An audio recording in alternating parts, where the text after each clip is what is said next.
Well, it is early on a Friday morning, and we are very excited to be spending time with two of the Skorro males. We haven't seen them together for a while. Every time we have seen them, one was either with the cubs and the other one was off patrolling by himself. So here the two brothers did meet up.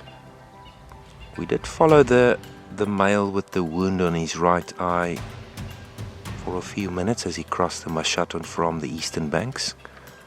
And there was sight of 3 lionesses with 6 cubs, so he left them to come and join his brother. But you're watching Heartbeat of the Timbavati, and I'm Christof Schoeman. Thanks for tuning in. And what a privilege to be sitting with these boys on a nice cool autumn morning. You can see the brothers are grooming themselves. They probably greeted each other quite happily earlier on. You've seen how they do head rubbing. Now they sort of bump their heads up against each other when they do greet.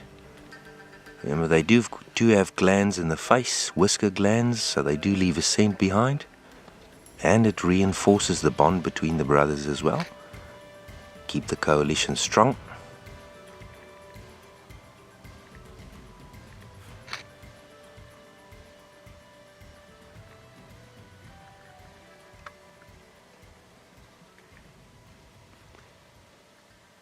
So where the core den site is, where you guys had the first sighting of the Mayan Bula cubs, probably about, as the crow flies, I'll say about a good 400 to 500 meters to the south of that.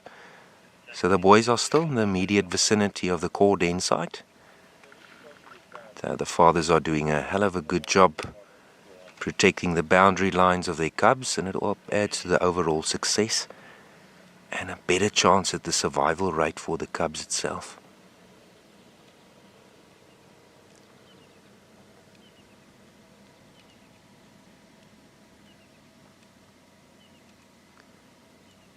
Man, but the boys are looking good, especially the male closest to us.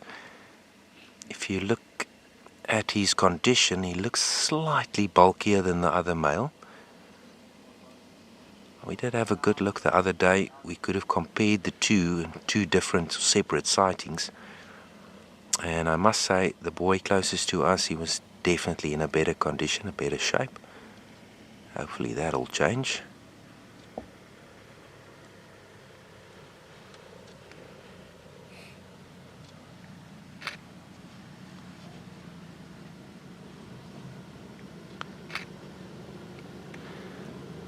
Well, look at that. He's grooming where an oxpecker won't dare to go and tread.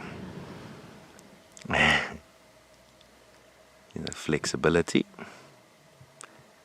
Sometimes there can be quite a parasitic build-up around the genitalia of these animals, so much so that I've seen them actually dotting down, scratching the backside on the ground of irritation, mere irritation. So a good area to groom themselves. Those rough little small tiny hooks on the tongue really helps with removing parasites like ticks.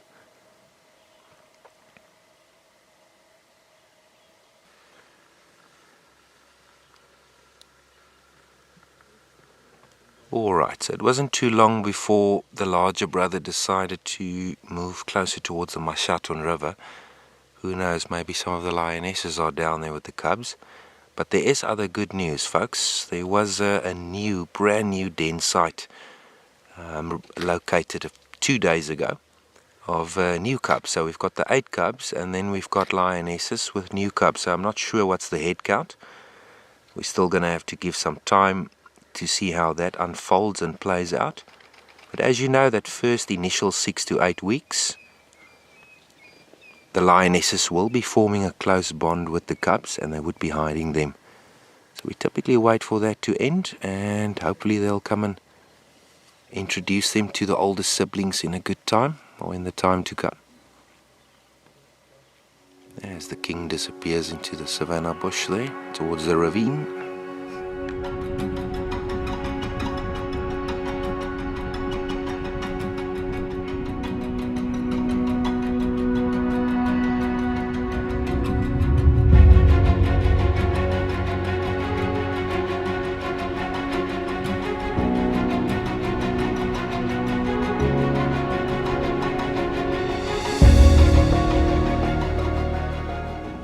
good morning and welcome back. We unfortunately mistimed the Mayenbula lionesses with their cubs. They have led them down into the Mashaton River, but at least we can get some eyes on the two Skorro males. Yesterday we saw them briefly, and that was the first part of this episode. So it looks like it's going to be only boys during this one. But I bet the male lions would probably go trail the females. The Flehmen grimace, the Flehmen response. He smelled some urine there of a lioness probably, and that vapor goes into the organ of Jacobson, and there he'll analyze it to test the scent. Contracts the palate muscles, and then there we go.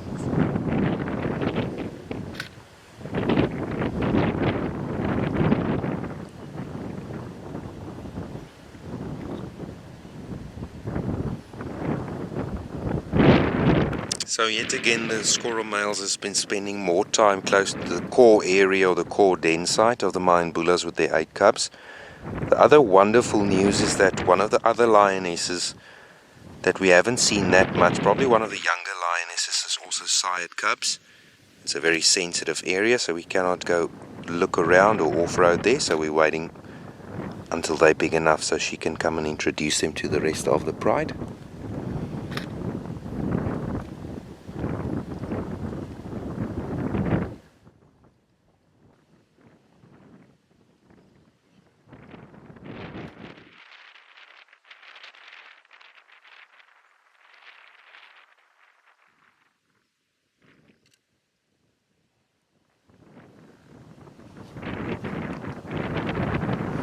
Keeping his eye on his brother that's moving closer to the Mashaton River where the cubs are busy being suckled by the females.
These lions too, can you tell them by their whisker patterns? Yeah, that's correct, yeah. With the males slightly easier, sometimes their manes are a little bit of a giveaway. Sometimes they've got different colored manes, also different formations when you look at the forehead of the mane, but typically the best way is still to watch the whisker lines. And of course, unique wounds, old healed wounds on the face, cuts, lacerations, bumps and bruises. And so do their whisker lines develop since birth, or do they start to develop later as they reach maturity? Yeah, it starts developing during birth, and obviously as a youngster there is a whisker line, but it becomes quite prominent as they age. So when they reach 3 to 4 years old, you can see it's a clear whisker line. But yet again, as they fade away and they get older, I've seen that it's quite difficult to see a clear whisker line in the old individuals, merely because the face has been so bashed up in this wild lifestyle out here, for all the competition and possible altercations with other lions on carcasses and kills, that it sometimes becomes very difficult to see that whisker lines. So how do you discern how do you differentiate between cubs? Yeah, it's difficult at first because they're so playful and they're so busy that they don't give you much of a chance to discern. So if you really went in depth and you looked sort of in detail, if you capture photographs of each cub and the sides of their faces, you can actually then discern by watching the images afterwards. You can see, okay, there's that spot pattern. Next time I see them again, you can compare the two different spot patterns, but it's very difficult. The guys typically wait until they reach adulthood. The mortality rate for cubs is quite high, so they typically wait about 2 years before they really will put the lions part of a sort of a identification databases, just to give them a fighting chance to at least become adults. Yeah, so what's the hair there on the back of the hind leg, there under the elbow pretty much? That's the hair growth that continues from the mane, the upper chest area. So when they reach about 7 to 7.5, going on to 8 years old, you'll see that the pride male lion starts to develop quite a nice cluster of hair in that area. That's an extension of the mane growth. That's right. Perfectly explained. The extension of the mane growth there on the upper elbow. But it's not contiguous, really. Listen, he seems rather skinny. Is that because he's young or because he's... Yeah, I think he didn't have as much as his brother to feed in the last couple of days. We did pick up that he is a little bit skinny. But not that much though. He's still in great condition. But not as bulky as the brother at the very moment, yeah. So if they do manage to kill something big like a buffalo or a giraffe, they'll have a very good chance of feeding, and then he can pick up his condition again. He's doing that same... That's right. Whatever. Phlegm and grimace. The phlegm and, yeah, or the phlegm and response.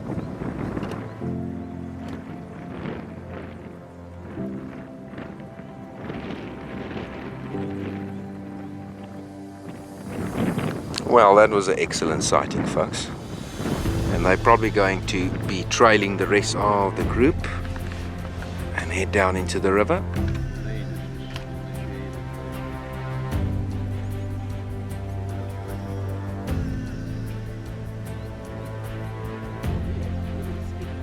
He is skinny.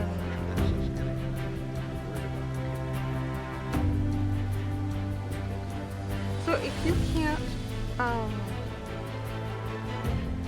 can't really reach your own mane to maintain it, will your brother lick your mane? Well, in adult males?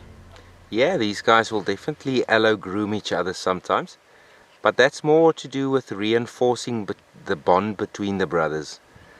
But it does have a twofold effect. It does help for parasite control. It takes out old hair that needs to fall out, needs to come out. So it does keep the mane nice and neat.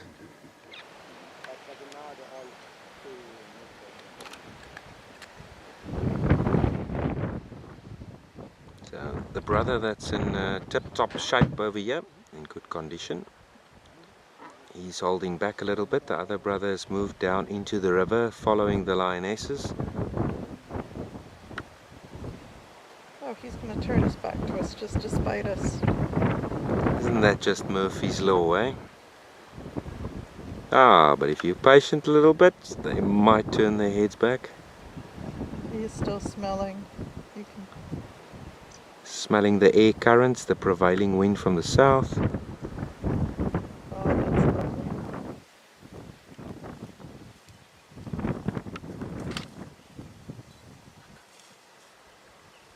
He might go rub his mane through that bush, leaving a scent behind from the whisker glands and then spraying a urine. Wow. Marking off his territory.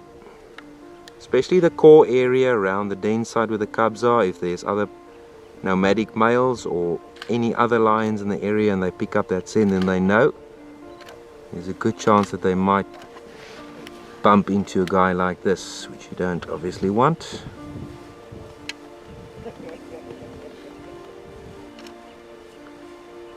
What a beautiful sight.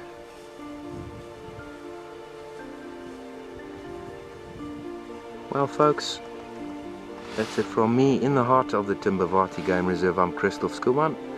I'll be sure to catch you next time. Be safe and cheers for now.